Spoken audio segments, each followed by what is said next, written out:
Hey McGinn, welcome back. I hope you had a chance to get some play in today in the snow as it keeps coming down out there. Today, February 1st, it marks the beginning of Black History Month, and my original plan was to read this story that I have today on George Washington Carver from the live book that I have at the library. The nice thing is I was able to find it here on Epic. The only bummer is I'm not going to be able to just keep turning the computer to show you the pictures, but we're going to enjoy a really nice biography today about George Washington Carver. Here we go. George Washington Carver loved studying plants. He showed farmers how to grow sustainable crops. That helped them farm better and eat better. He also found that hundreds of things could be made from peanut plants. Growing peanuts helped farmers earn money. In Carver's time, life was hard for many black people in the United States. They did not have the same rights as white people. Carver felt that this was wrong. He used his ideas about farming to help change people's lives. George Washington Carver was born on a farm near Diamond, Missouri. Most people think he was born around 1864. No one knows for sure, but we do know he was born a slave. Back then, slaves were often given their owner's last name. George's owners were Moses and Susan Carver, so his last name was Carver too. One night, men kidnapped baby George Carver and his mother.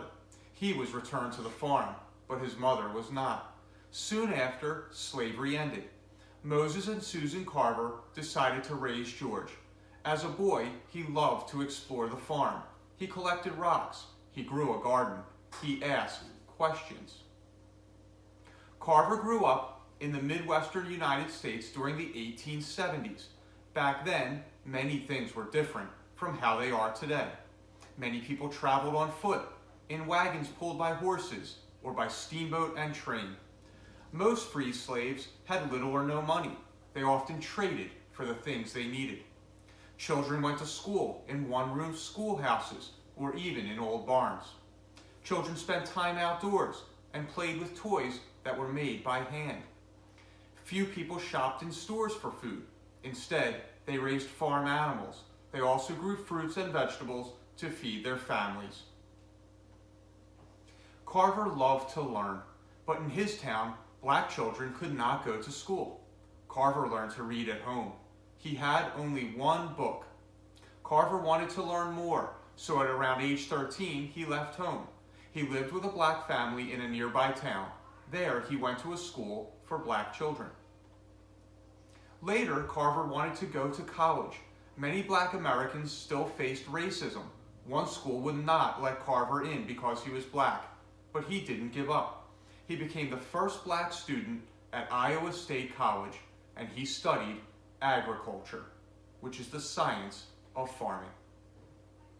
And here are 6 cool facts about George Carver. George Carver grew up on a farm that had horses, cattle, honeybees, and wheat crops. As a boy, he helped people with their sick plants. They called him the plant doctor. The U.S. Navy has named 2 ships after George Washington Carver. Carver added Washington to his name because another George Carver lived in his town. He loved art, and he would make paint from berries. He would tie twigs together to use as a brush. 3 U.S. presidents asked for George Carver's advice on farming. After college, Carver became a teacher. He worked at a school in Alabama called Tuskegee Institute. There, he did important work with plants. He found many new ways to use sweet potatoes and soybeans. He even invented hundreds of new things, such as paints, plastics, and dyes. He also wanted to help farmers, so he built a classroom on a wagon. It was pulled by mules. He drove the wagon to nearby farms to teach about agriculture. Carver thought that planting peanuts could help farmers too. Peanut plants would keep the soil healthy. Farmers could also sell this crop to earn money. Carver had found more than 300 ways to use peanut plants. They could be turned into glue, medicine, gasoline, and even paper. Carver loved to travel. He gave speeches about farming, spoke about peanuts, and spoke about treating all people fairly. In 1921, he spoke to the U.S. Congress. Some people in Congress didn't want to listen to a black man, but he had good ideas, and finally Congress listened. They shared his ideas with others. George Carver died in 1943. He was around 79 years old. Carver's hard work helped many people. His ideas helped poor farmers have better lives, and his story shows the power of learning and helping others. So I hope you enjoyed our biography tonight to start off Black History Month on George Washington Carver. We will have a mix this month of some regular stories that we'll read, and we will definitely visit some of our heroes in Black history as we celebrate throughout February. Have a good night, McGinn.